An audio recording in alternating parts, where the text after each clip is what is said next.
Ouais, bandeko bokoto to solo là. Bokoto to solo mangamba mboka bandeko. Moi mikolo ebele bozo mona ngate. Moi santé nde ça qui moi genre talagaka. Toza période ya mamalili. On mona kingate moi presque une semaine mobima bozo mona ngate. Vous comprendre que nzoto eza na ba caprice nango. Merci mingi na akaka maboso nasha. Okenda wapi? Osako akaka maboso nasha.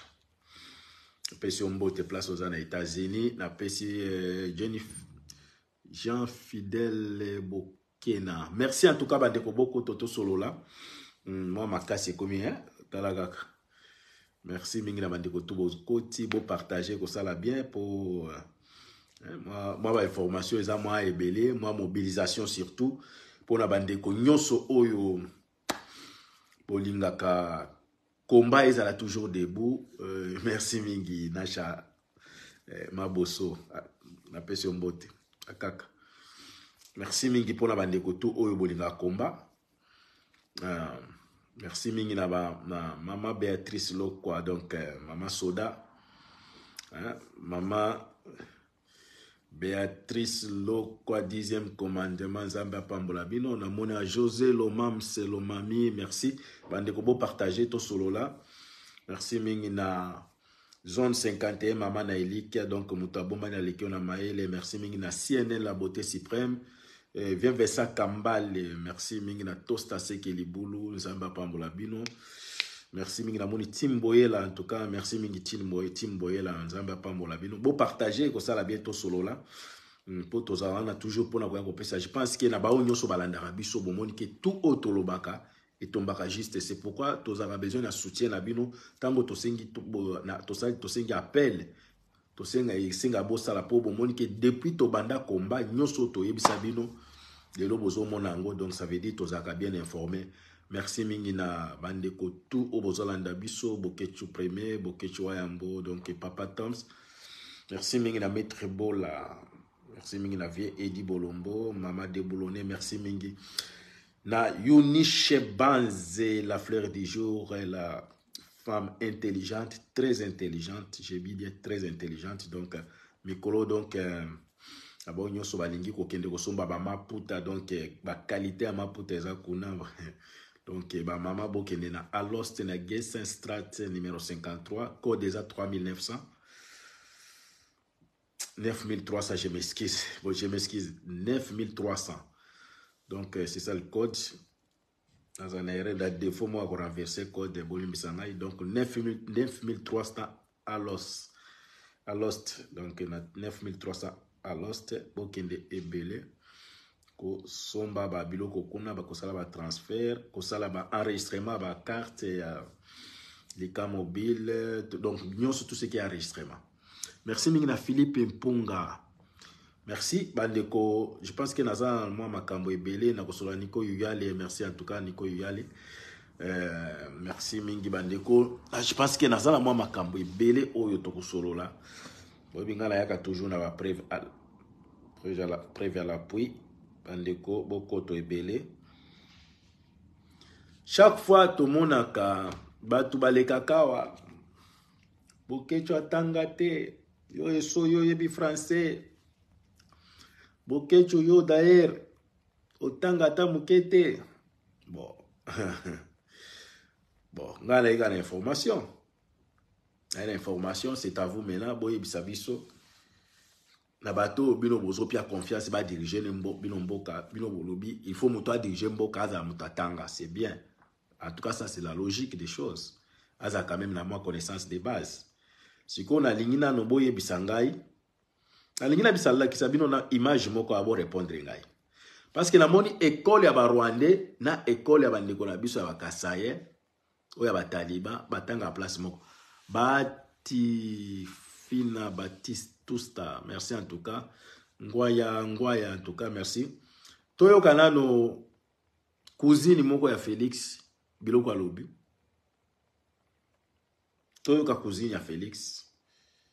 Irène Seloa, merci na pesi mbote Irène Seloa. Toyo ka ndeko ya Félix. Ona koyebisa bino ke Tozo kene na ba ndeko. To kitana moko merci. Sonia Itila, merci en tout cas Sonia Itila, bonjour en tout cas. Tolanda nono ndeko cousine moko a Félix. Toyo kabiloko alobaki français alobaki a bo comparer na français et na bokechu. To comparer. Allez. Faut balobaki ba bande on a biso. Comprendre?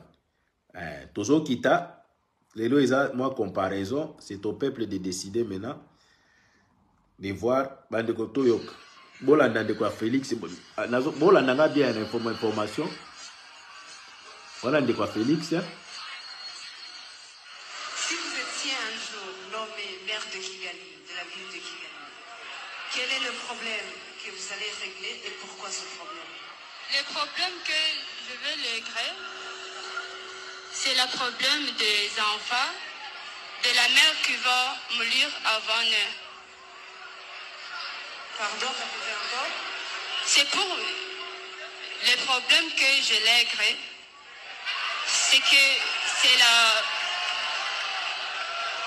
le problème que je règle, c'est la mort des enfants qui sont morts avant eux. Bandeko, ndeko yo azali cousine ya Félix. Pato balwa ya benga bango bandeko na bango ba Rwandais, muto akomeka watake ba Rwandais. Toi ni na lakisi muto yo. Aibi place nazo kende bola nanga information ponga na uta musika pona chite quelque part. Bato yo baza ba proche plus ya bandeko na biso ya Kasai. Bandeko ba Rwandais. Donc okomona ke place tout ba Rwandais bazali baluba baza kaka. C'est pour vous dire que makambo oyo muto azolo ba français oyo kombo findaka o bokecho aloba français biete banini tomoni bandeko na bino pe bana ba faute en français mais ezaka bandeko na bino te tozo kende siko epa na président na bino yemoko liso polele mzee habari tozo kende siko yo epa na président na bino moko mzee ochudi unyambie wenjo tanyambia kwanja ibitu mutu huyu Félix bito alisema hapa kama iko sawa bandeko tokende siko na professeur na président na bino. Oh bokechu atanga te, yo bokechu yo ko diriger mboka yo. Il est très OK, ça va. Tokende sikoyo tolanda. Bo expliquer biso. Et puis, vu la taille de la République démocratique du Congo qui se situe au centre de l'Afrique, entre l'océan Indien et l'océan Pacifique. Hein? Entre l'océan Indien et l'océan Pacifique. Bande ko bozo kango. Bota la côté océan Indien zali, sous côté de l'Afrique du Sud. Plus de 50 voyages internationaux par an. Bande ko. Biso tokomi na front. Donc océan Indien comme pembeni na biso. Océan Indien. Océan Indien sous qui na côté de l'Afrique du Sud, kuna na biti sous comme côté de Tanzanie, je ne sais pas. Et comme na Congo ndengeni. Oh bokecho tangate. Ndeko na bino. Ndeko na bino bozozo a président. Mama Béatrice Lokwa. 10e commandement. Bande ko bolanda lisusu na lingi boyo ka muto bozo po bokecho bolobake atangate yo nani tikoto oyo buto bolobi a diriger biso. Boyo kaye bien. Bande ko. Vu la taille de la République démocratique du Congo qui se situe au centre de l'Afrique, entre l'océan Indien et l'océan Pacifique. Yaya. Na ebite o tango tonto ya zolobela océan Indien na océan Pacifique. Océan Indien za côté nini na Congo? Pacifique za côté nini? Bandeko. Tango toyebisaka ke muto penza azalaki penza bolole ya mutu grâce kaka ya kombo ya papa na ye. Donc ceux qui bolongoli kaka kombo ya papa na ye Tshisekedi, c'est monsieur donc oyo rappelle nul nous oyo ba nous na ebité so na pour na néerlandais ba nous c'est zéro hein. Na ebité ba néerlandais bo comment donc Félix ceux qui papa na ye te muto penza za zéro donc ba congolais ni koloka ka complexe Mwana Tshisekedi botia e bandeko. Ce n'est pas dire ceux qui papa na qui aventurier frapper la politicien, yé pas ça frappe.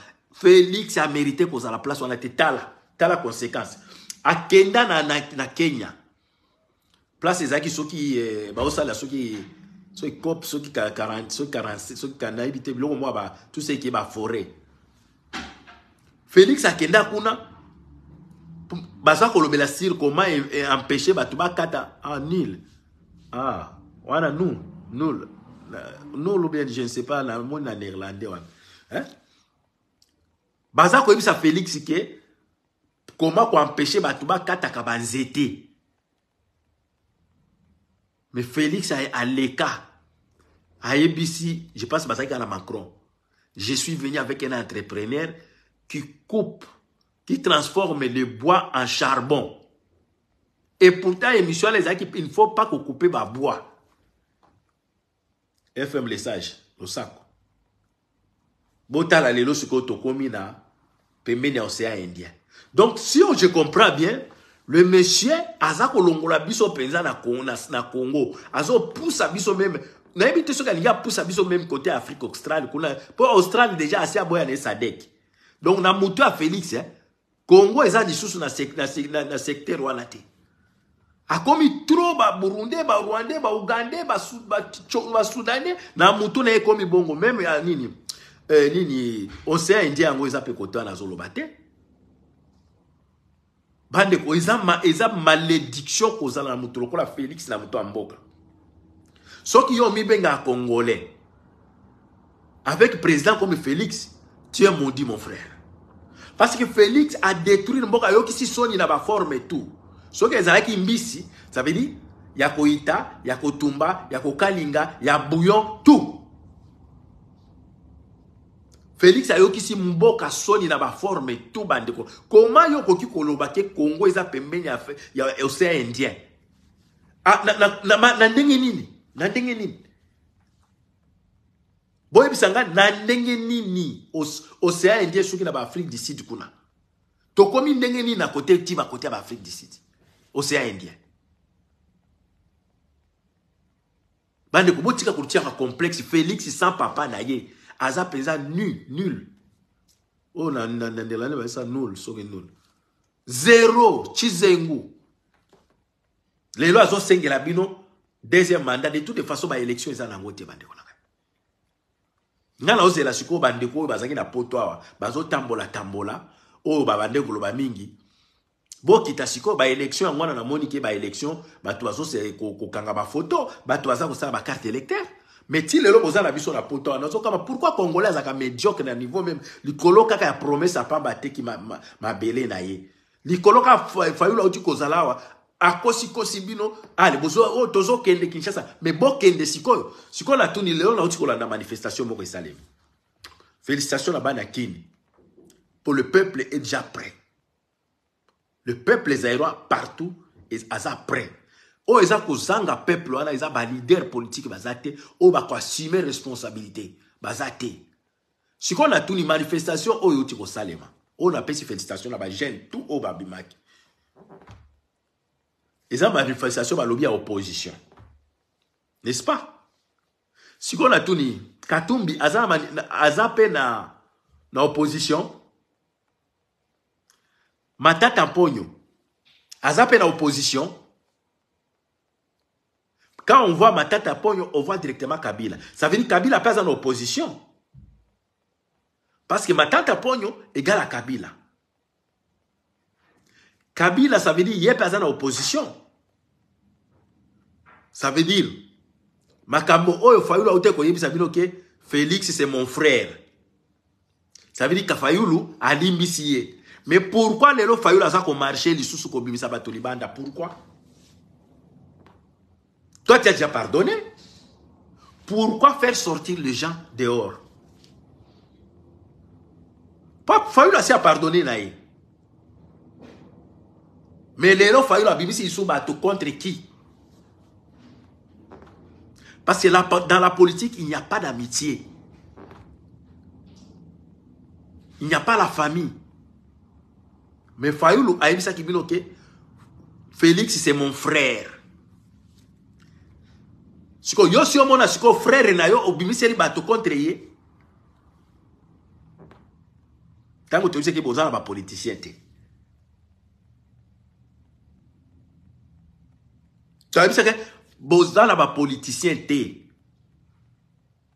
Comment ça se fait que kaka yo uti ko yibisa bino que Félix c'est mon frère.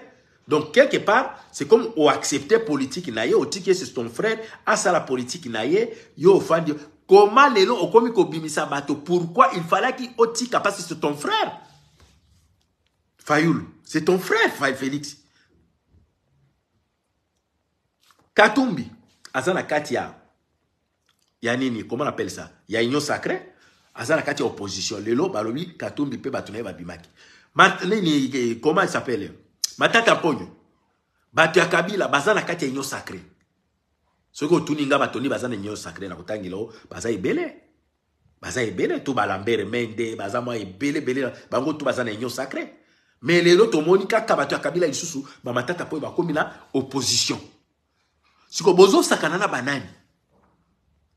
Objectif la bino c'est quoi?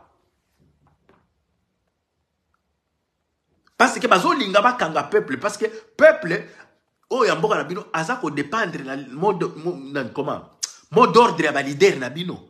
Mais tant que ba leader wana baza en connivence avec Kabila avec Kagame bandeko na ngai bokto kozela ka soulèvement populaire et belé boyebi ke na 2015 mutu oyo le kana RFI alobia ke batu ba zonga na bandako c'était Kamere. Donc ce genre de manifestation ya oh ya ba genre ya ba coalition, il y a opposition avec Matata Ponyo, Katumbi, Fayoulou, Motozo Yebate, Matata na Fayoulou. Bouti kozana la muka, pourquoi bo panzana? Matata, pardon, Fayoulou na Katumbi. Bouti kozala na union na la muka, pourquoi bo panzana? Pourquoi bo tika la unité? Lelo siko bolingi bo koma uni na cause nini? Contre Félix? Mais Katumbi muto ayibisa kibiso ke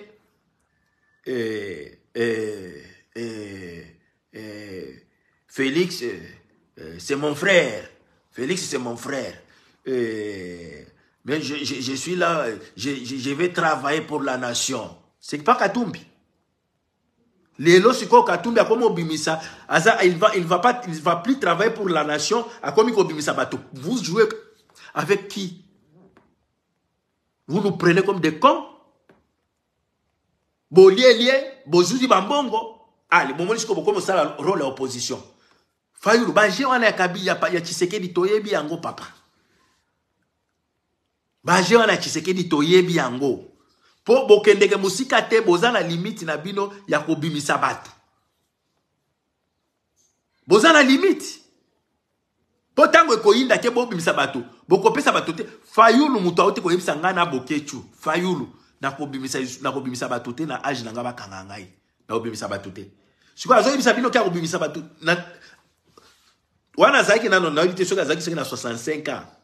Abakisi sous 5 ans na vie na ye. Ça veut dire comme na yebite soka comme na 70, ceux qui 50, ceux qui 68. Siko tango wana lobaki ki akobimisa bato te po bakanga na age ne bakanga ite. Siko nde Fayoulou akokoma après akobimisa bato kisha libanda. Fayoulou akomi prêt akobimisa siko bato libanda. Bozomo na teke ezaba théâtre. Po alobaki akobimisa bato te po bakanga ite na age ne akondima bakanga ite. Siko abimisi bato pourquoi? Boye bisanga bato babimi libanda pourquoi? Parce que Fayoulou aboyaki na ye. Aboyaki ayibisanga na boke tu alobi akobimisa ne bato te po age ne ba ya okanga ya aboyaki. Siko manifestation oyo, eza manifestation a pongia ba bébé. Na moni pe ndeko moi, wa na moni je sais pas komi, tozolo banzela moko lokola to monani. Na moni pe ndeko lobi pongia ba bébé, eza manifestation. Il y a dessin animé. Il y a kokosaki. Fayoulou. Boye bisabiso but ya manifestation na bino c'est quoi? Parce que tango koma na ba makambo ya sérieux ke bobi misa peuple bato nini Félix bobe ngane akopesa mot d'ordre té. Ba boto la ki pouvoir apesa mot d'ordre té. Bo mona ki bato babima ki des millions balanda fe Fayoulou apesa mot d'ordre té. Akoma boyembe la biso manzembo a Rochero. Siko bino bokarisi ke ndenge siko akomi wana de Fayoulou akobimisa bato. bozomona teke eza ko sakana bato tango azaki no na gaz na puissance ya peuple aza na simane abimisa bato te apesa mot d'ordre te siko lelo nde Fayulu akomi ko bimisa bato siko boyebisa biso objectif ya manifestation c'est quoi o nini pona makambo ya est bato soki oya nini ya soki ya arme soki na nini soki eya soki nini wana ya kote ya ba arme ya ba Burundi ba Rwanda ba Uganda wana boya tako tanga bango soki eya nini wana na mona eza atina te bazo sala manifestation contre arme wana mais arme oyo eza na est wana oyo Fayulu na ba nini na ba Fayulu na ba batata po ba bimisi bato libanda mais armée moutouti ko signer accord wana po ba militaire wana ba ya n'est-ce pas eza frère ya Fayulu Tshisekedi Félix oh yazolo ba ke Félix c'est mon frère qui a signé l'accord que armée wana ya ce n'est pas son frère Félix ezate Fayulu moutazo la biso te Félix c'est mon frère lelo sikoyo Félix ton frère il a signé les accords avec les armées étrangères baya na mboka na biso sikoyo lelo komi ko bimisele bato pourquoi pas okende na ndenge ya bokutu na ndenge ya kobomba na webisa yaya ndeko na ngai mon frère retirer ba accord wana est-ce que vous êtes obligé obimisele bato Fayulu oza obligé obimisa bato libanda parce que tu nous as dit que c'est ton frère ça veut dire un frère doit parler avec son frère. En dehors, va parler avec ton frère. Je ne sais pas, dans le salon ou bien dans la chambre, je ne sais pas. Pourquoi Kobimisila, ton frère Félix Batolibanda? Au moins, on va aventure. Tété la tétoise. Merci, n'a pas si on botte là. Bonjour, on va aventure. Comment yo koko benga mutaza frère na yo? Oyo autu ko signer ba accord na ba nguna mboka mais au moins que kende ko soana et kende ko nanga retirer obimisele bato libanda bozo mona ke Fayulu asala ba je même Tshisekedi papa Isaac moi ba je moko avec intelligence Fayulu sa ba je moko ya misili siko o sengi ke bato wana bazonga kende bazonga mais va parler à Félix directement c'est ton frère. Bozo sakana banani bino ba policien we. Bozo sakana banani. Matata po ye moko mutu ya majorité, muta Kabila. Ye moko na opposition. Katumbi na kati ya gouvernement. Ye moko na opposition. Finalement bozo mona ka bato baza banani.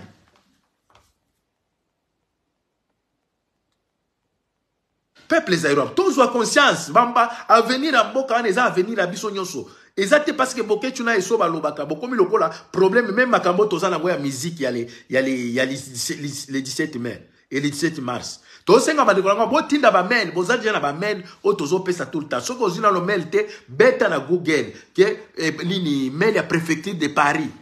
Préfecture de kata ba concert. Bokoma apparemment bokomi osala lokola problème ya Congo comme lokola problème ya bokechu na eso. Eza problème ya bokechu na eso, biso to sala par na biso, eza problème ya biso te.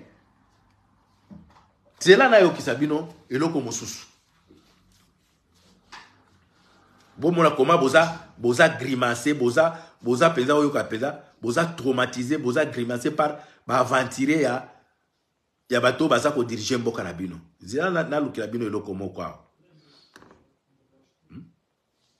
Nazo na eloko moko po boyo kango, bo mona ke tango to yebisa kabino ke mboka wana eza ba aventurer na ba aventurer. Omoni soki nzambe alingi alobela mutu. Soki oké pas prophète, nazo pesa bino banini. Soki oké pas prophète ou bien un pasteur, avant loba comme ça ba grimace. Wana ki eza molimo mosantu te. Eza molimo mosantu te. Molimo ya nzambe po eloba esenga grimace te, esenga ko kangana no miso. Te wana molimo te. L'esprit de Dieu est simple.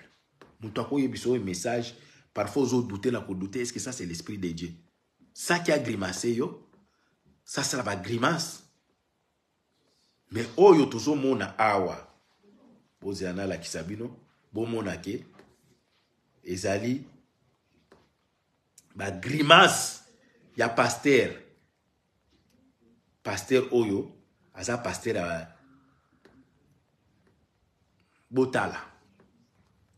si tu veux savoir si le pasteur est vrai pasteur ou bien vrai prophète, basigne za ba grimace te muto akoza kana ba etalo ko normal lokola ngai si mama nzambe ayebisi ngai boye asuki liwana mais soki omoni pasteur prophète pas prophétiser comme aïe ouf ça papa zonga no ba etano normal pour saint esprit ça muto ba grimace te bomona ngo surtout na ba biloko ba musu ba omoni muto tuntuke lokuta nalingila la kisa farceur mosusu mutoyo nalingila la kisa bino autaki ko prophétiser biso na telemela ki yango ayebisaki bino ke Félix aye po atia mboka na rai mais eza yete muto oyo bokomona soki âge d'or soki ni à travers Félix non mais aye po atia mboka na rai abande ko loba peso kangamiso. Je vois le président de la République. C'est lui qui va mettre le pays sur le rail. Mais ce n'est pas par lui que l'âge d'or va venir. Mama kia mama. Na telemelango. Est-ce que na ndenge bomoni boy? Félix atie mboka na rail. Muto aba pesa ki professiona. Azali penza o calorie tambol segeni. Na cheka ni. Bande boli misaga ebo sekala mwinde kolanga abeasekisi bande mutu oyo a yende pasteria même église hein? Félix na fayulu babande ko sambela église moko pasteur moko mais les jours ba proclama Félix comme président le pasteur en question le Saint-Esprit n'a pas révélé que c'est lui qui est en train de prier. Ce n'est pas lui qui a gagné les élections. C'est un tricheur. Dieu, son Dieu n'a pas vu ça. Son Dieu, il n'a pas vu ça que Félix est un tricheur. Au-delà de ça, il a continué à prophétiser que Félix, le président, il va mettre le pays sur le rail. Mais ce n'est pas par lui que l'âge d'or va venir. Mais il y a un autre président qui va venir. Ce qu'on a tout mis. Dalo. Pour ceux qui n'appellent pas le pasteur, la baby si combat pasteur. Dalo. Ce qu'on totikali, bandeko. Totikali na combien de jours? Totikali na 290 quelques jours, si je ne me trompe pas. Il y a Félix comme président et occupation. Ce qu'on depuis Félix Alekiwana bomoni mutu nani mboka koti na rai komi rai tikeli kai démarrer bomoni déjà mboka sur na rai bolanda ina no po na kopesa mokolo téléphone moi na déplacer bolanda na no pasteur botala ba grimace hein botala prophétie po ibima ndenge molimo musanta za ko nyokola papa oyo botala sélection je vois comme une course azadia na kati ya doute. Ouais. Et je vois un qui tombe à quelques secondes du début de la course et placé dans un cercueil. Et un autre qui tombe qui est placé sur une chaise roulante. Ainsi dit l'Éternel. Avant les échéances électorales l'année prochaine, retenez ces jours et ceci. Il y aura un grand deuil dans ces nations. Un grand candidat. Dieu va l'héritier. À l'obby, année prochaine, les élections. Il sera sur une chaise roulante. Parce que Dieu l'a décidé. T'as la grimace. T'as la grimace. T'as la grimace, il y a prophète. T'as la grimace. C'est Dieu qui sélectionne qui il veut. Azako imaginer binilo ko ni alobaka. Selon qu'il est écrit, l'élévation ne vient ni de l'Orient ni de l'Occident. Bandeko. Ngasko na pasteur Tokotala qui est élevé prophète. Nga lobby, il n'y aura pas des élections.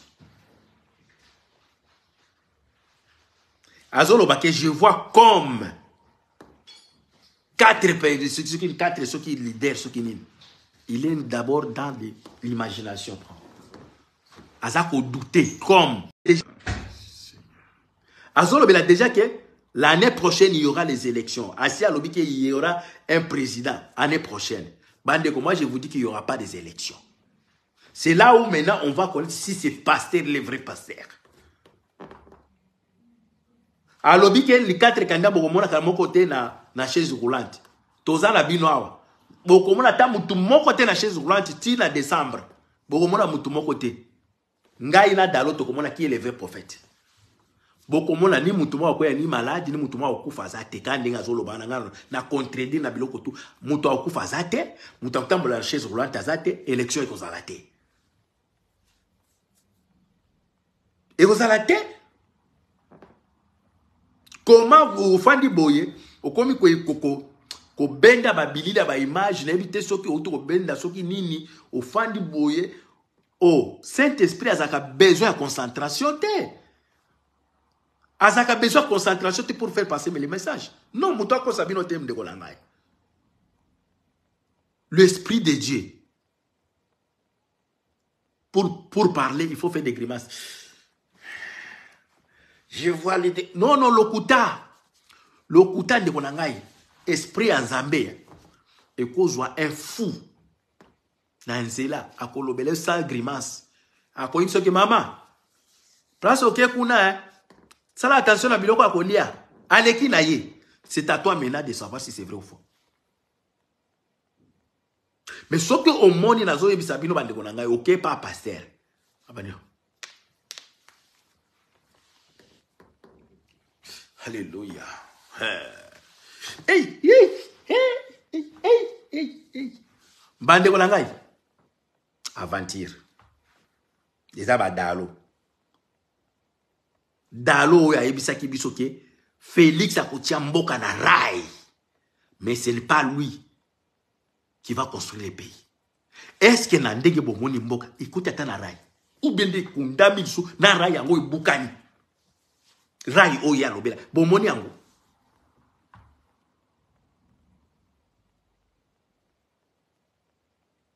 Badeko bomoni rai yango oh les mêmes pasteurs oyo. Des pasteurs à Félix, na Fayoulou. Les mêmes pasteurs. Des pasteurs à Fayoulou, des pasteurs à Félix. Bando semble la église moko. Mais jour Félix a triché qui va élection. Mais les pasteurs, le Saint-Esprit a révélé qu'il était pas c'est que le monsieur il a triché. Même Anani ce qui n'a Safira. Hein? Balie mbongo ya offrande. Oh, bate boye, prophète abisi bango ke bolie mbongo. Ils ont été frappés. Molimo Mosanto a révélé que bolie mbongo a offrande ceux qui a ma bonza, ceux qui a ni. Comment le Saint-Esprit a révélé qu'il n'a daloté que Félix Tshisekedi il n'avait pas gagné les élections, mais il ne faut pas prier sur lui.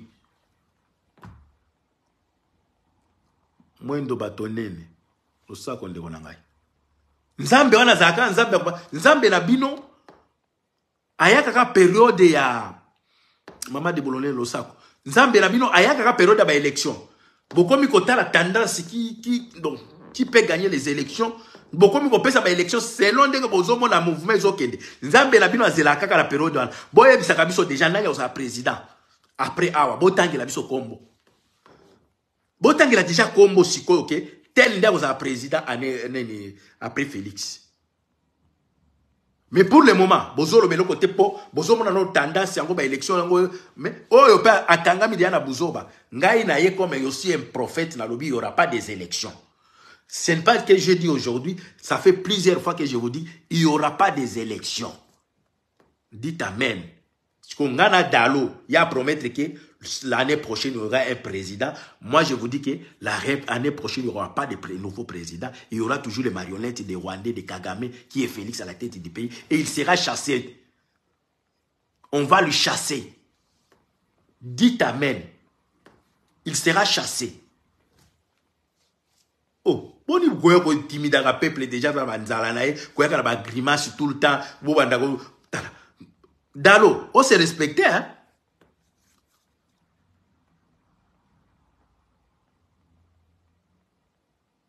pourquoi après bato oh Dalo a prophétisé. Mais bozo botanke a prophétisé que non prophétie ya liboso o ya lobaki Félix ya kotia mboka na rai ti lelo mboka ngo tomoni na rai te. D'ailleurs e book na rai yango e bukana a book yango. Aïe les sous na makambo mosusu ke je vois que il y a un candidat qui sera chez Zoulante au Kosi. Au Kosi ngai na yeko défier prophétie na wana. Na yeko défier prophétie à Dalo na obi tima. Prophétie na bino mo la kate po etinda bino bo loba vérité bo yebisa président na bino ke tu avais triché les élections et tu as vendu notre pays. Ba prophète balobaka makambo na te. Kagame akitaki na mboka wana. Pourquoi vous les prophètes vous n'avez pas dit à Félix que pourquoi tu as créé un assassin de peuple?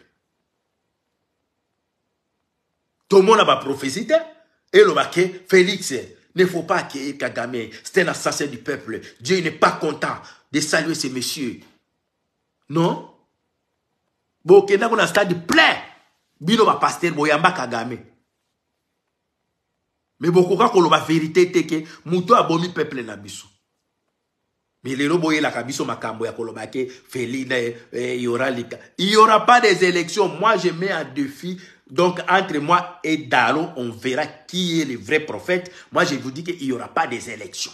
Et je n'ai pas commencé aujourd'hui, ça fait plusieurs mois, je vous dis toujours qu'il n'y aura pas des élections. Oh, pourquoi vous vous distraire bateau? Yo Dalo, on voit tenter à kobenga mundimina Félix que oye bisake yo moto signa ki accord na ba 1-23 ebisa bango yebisa peuple vérité. Oya ko basa ba grimace. Papa, soki oyo kinde étouffement chasse au église na yo zaki na chaleur. Bima libanda zo mon peuple. Dalo, soki église na yo zaki na étouffement, bima libanda zo mon peuple. Blaise Landa malosa konde kolanga. C'est pourquoi mboke zo kufa na bato lokola ba Dalo. Okay. Pasteur a lobby, pasteur a prophétisé. Qu'est-ce qu'il a prophétisé déjà qui est de concret? Boye bisabiso qui a prophétisé qui boye. Boye bisabiso. Ngana pesa bino ba prophétie awa ya ba ke ba ni boko mona kala mingi te mamu moko matanga mon national. Bomoni chala mwana keneti ba benga mamu nationalité. Na pesa bino ba comédien. Bomona te ba comédien ba to landa. Boningi suna pesa mususu.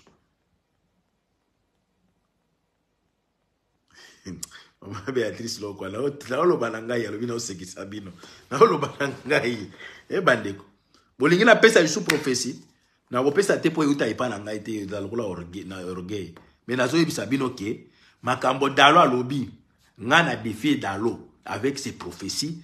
Il y aura pas ni candidat oya kotambola likolo ya chaise roulante ni mort ni quoi. Tous les politiciens congolais seront vivants et il y aura pas des élections. Dites amen.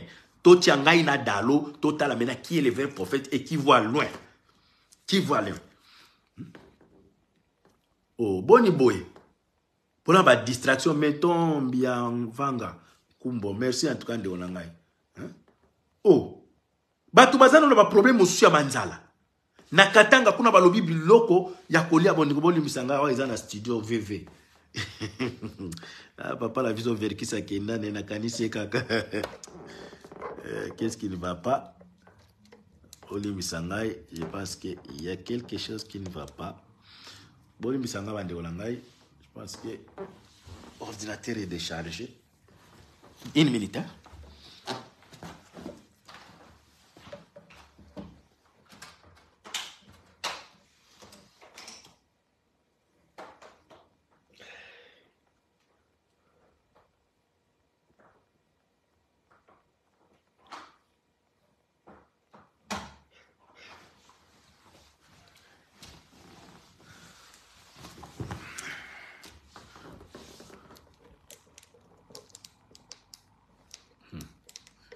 C'est quoi ça? On est quoi? Vous pouvez s'en avoir quelques secondes, s'il vous plaît.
Ah, bandeko bolimbisa en tout cas. Na mena moni quand même bozali.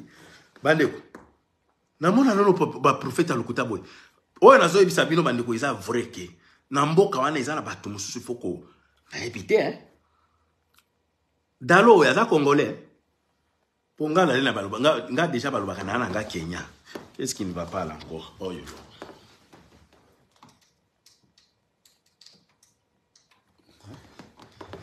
Nga baloba na za Kenya mais pour plastero ya bino oyo. Oyo asambela likolo Muyibi Félix atiki Fayulu. Fayulu afandi po Fayulu abimi Ezaou. Fayulu abima peza Ezaou. Bayiba ye pouvoir bayiba ye bobo kibo konsika ka boy Fayulu. Lelo Fayulu ye wana komi suna nzela. Siko bandeko boye bisangai. Siko manifestation au Fayulu azosala. Ya ko bengana nango Félix. Ou bien ezaka kapo anime ka galerie kaka ndenge ezalaka. Boye bisangai. Exemple totia supposons. Ozeti bakala, osako. Supposons totia nano. Soulèvement populaire et bandi. Matata po pa kokima, po ye pas en opposition. Azo s'opposer contre Félix. Yepe il faut pas boma ba bengana. Na manifestation alelo, Matata po yo pe il fait partie na bateau ba télémique Félix. Est-ce que ça na bateau ba yibi ba bomi mboka na ko Matata po? Yé quand même hein, to yé quand même moi ça va na ki Rwandais na ye. Comme alobaki za muto akindo, abongisa quand même moi kindo. Mais tozolo banano makambo ya manifestation ya lelo bande kolanga toza manche sincère. Manifestation c'est bien. Mais la bite c'est quoi? Kotambola ka po ba mona ke botamboli ou bien objectif ezali ke ou bien ko benga na Félix. Est-ce que un frère peut chasser son frère? Fayulu akoki ko benga na frère na Félix. Et leur pasteur c'est Dalo. Pasteur ya pasteur moko sabili bazana pasteur moko bango mibale pasteur na bango de Dalo oyo as auto ko sala ba grimace pona ko prophétiser ba pasteur na bango de yewana. Bozo mona ke Fayulu azo bozo bimisa bato pour rien. Biso tozo linga soki bo bimisi bato ezala pona eloko moko peuple azwa quelque chose. Ezate bo bimisi bato po bo sala ba meeting na bino ba mona ke bo bimisi bato, ça ce n'est pas l'objectif. Bemba sala ki yango. Bo mona ki bemba sala ki manifestation. Abima njili kingasani tititi ayeko sel akomi na nani na échangeur asuke la wana. Fayulu asala ngo abima kuna tititi asuka la échangeur. Est-ce que ce n'est pas l'opposition pour confirmer que Félix il est démocrate, on laisse l'opposition de marcher? Ce n'est pas ça. Non, pour faire croire que Félix était un démocrate dans l'opposition, fait des manifestations calmement sans problème. Bozo m'a dit que bateau va dangereux. Bozo m'a dit que Fayulu na ba bemba na bango tuana baza ba dangereux. Ba manifestation na bango eza en échange de montrer au monde que Félix il est démocrate. D'ailleurs, atika ba manifestation ça le maka empêcher kangote. Et pourtant ba manifestation na bango eza codé. Ba manifestation na bango eza na ba limite. Vous marchez jusqu'à telle limite, ne dépasse pas ça. De vraie manifestation, bosengi ke tozo kendeti na parler du peuple, tozo kendeti na nusoki na oya, ba moni pe peuple a koti tikuna.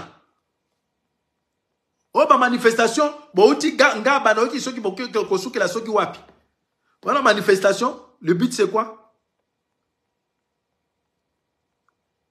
Fayulu ba je wana, ba lobaka pa na miso emona nyoka ebanga kamulai ya nini te. Ya 1000 pati te. Ba avantiro sala to mona ngwe pa Tshisekedi. To mona ngwe pa Tshisekedi. Oza wana po accompagner Félix Assis sa mandat na e po bino bo postuler. Mais boza wana te pona ko chasser peuple. Le peuple est déterminé. Bandeko peuple na biso azana poste à changement. Mais azana ba leader te o ba ko pesa lignée direct. Azate. Soki ba pesi ba lobi peuple to bima to tambola mais ba yebi ke te toke o tambola boy to kusuka place moko boy to koleka wana te. Pour ceux qui to leki wana toke na côté ba institution. Ba institution eza wapi? À partir à parler du peuple, à partir ya kokomata kuna na nani télé Zaïre, kokende tina ba oya ba institution fandi kuna. Ba kotika ka peuple wana ko makuna te. Jamais ata mukolo moko ba kotika peuple wana avancer ti kuna. Jamais. On les a pas manifestation mon codé, ba manifestation au boye bi ke to les limite te o ko déranger pouvoir à Félix. Pourquoi boka enseke ba toujours so ba bololé? Mutunyo so mona ki manifestation en 2015. O ça été na ba pays tout ba changer ba constitution. Mais na Congo et les kate parce que ba leader politique ba sangana ki bazaki na langage clair. O ça la ke Kabila koka ko changer peuple a sala 3 jours libanda. Kabila kokate. Le peuple wana azalaka prêt. Mais bato baza ko endormir peuple wana eza batu lokola bino ba fayulu, ba katumbi, ba bemba, boza wana po boza ko s'enrichir. Peuple azo kufa azo souffrir. Mutu lokola bemba ba uti ko yebisanga azaka na salaire à 340 millions et 340 millions de dollars par mois. Maman Martha a 400 millions de dollars par mois. Félix Nani Kabila. Ata moi si na yeko lo ba ke ba pesa mbongo te lokuta. À 600 millions de 680 millions de dollars. Félix Azouaka 2 millions. Hein? Donc Kabila a 600 000. Bemba a 440 000. Maman Martha a 400 000. Félix a 2 millions. Mais Bemba dépense vraiment 300 000 là. 340 000. Kimia. Mais peuple libanda zelaka. To zela igwe. Bemba bande ko boko zela trop bambula la bino eza ko poussana et soki bomoni suki a pembe il va ba bêtise il va te bere balanda.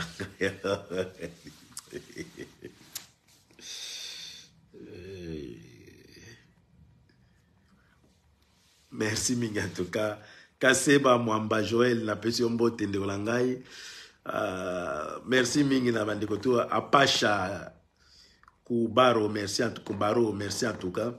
Merci mingi na Mama Béatrice Lokwa, donc merci mingi na Maman Nelly qui a zone 51, merci mingi na Eunice Banze, la grande dame, la fleur du jour, la femme intelligente, donc Eunice Banze Nzamba Pambolayo. Nous allons les continuer, bandeko boko tana ligne na Eunice Service. Donc na moi qui na prononcé en mabe service unique service donc les services en ligne oya kolingi kosomba kosaba ba commande ba bijoux fantaisie ba biloko tout ba commande maputa donc en gros en détail unique banza zote kanyoso nzambe apambola bino tozo senge pa na bino bandiko nanga boto mobiliser pour na le 17 mai bandiko bon négliger yango te wana za plein ya ba démon ya ba occupant oya le 17 mars oya concert ya mwana mwasi ayebani na ete balingi kaka baya kosala tupo ba concert ezonga tozongela ba distraction awa bandeko oyo boza déjà na ba mail wana na sina pesa ki yango déjà boyoka ki na pesa ki yango kuna pa wambo pe azopesa mais soki ozu yango na notende konanga ko négliger yango te komba oza komba bokitu na esote biso tosala ka par na biso okoti na Google obetika pona moni bato muso benga mail wana eza apinde kolanga betaka na mail na Google okomikaka mail de préfet de Paris et le numéro de téléphone. Et kobimisela directement. Mondela tcha tout. Et kobimisela directement. Parfois, kobenga bisote. Parfois, yomo ko beti mail de préfet de Paris et son numéro de téléphone. Et kobimisela mbala moko obeti numéro de Zénith. Mais plus bon benga préfet de Paris que Zénith. Bandeko, bon mobiliser parce que ça va combattre belé bandeko langa bango bazolinga même que combat ekufa ba musique ezonga preuve que bomoni baloba ba lisusuté bango tout ba fanda kimia mais okomona bazokosa kabino lokola bazaka na combat lelo et pourtant bazali sous na combattre bazolinga même musique ezonga biloko tout ezonga po bango bazali déjà na ba cop na bato ma musique manini bato gouvernement po biloko ale zonga babi make bango nde bazongisi preuve que bo tala na makambo ya concert ezolinga beta na Zénith bo lukela biso bato baloba bango tu kimia tozaka moi poignet à bateau tozo me comme mobiliser bandeko nanga ba combattant fantôme tout place bozali Bon mobiliser, bon tinda ba mail bande konanga, bon benga la téléphone otozo pesa bino. Soki ozina numéro na te koma kaka na Google numéro de préfecture de Paris et mail de Paris ko binisela o bengi ndeko na ngai. Benga ndeko na ngai. Bon négliger te combat eza biso te. Eza bino tout bande konanga ba combattant fantôme. Boka esate boka tula eso biso to salarié biso to mobiliser kaka. Mais avec bino nde to ko gagner. Soki bino bo bengi ebele kuna. Bande konangai concert wana kolala. Totike na quelques jours bande konangai ba mama papa mama soko zana bana kanga mwana yebise komela nga boye. Soki mwana paza valinga yebise ke bo komana na boruka na préfecture de Paris. Mail ya préfecture de Paris soko komika na Google préfecture de Paris ko bimiso mundela tia nyonso mundela bomba ga ilokote.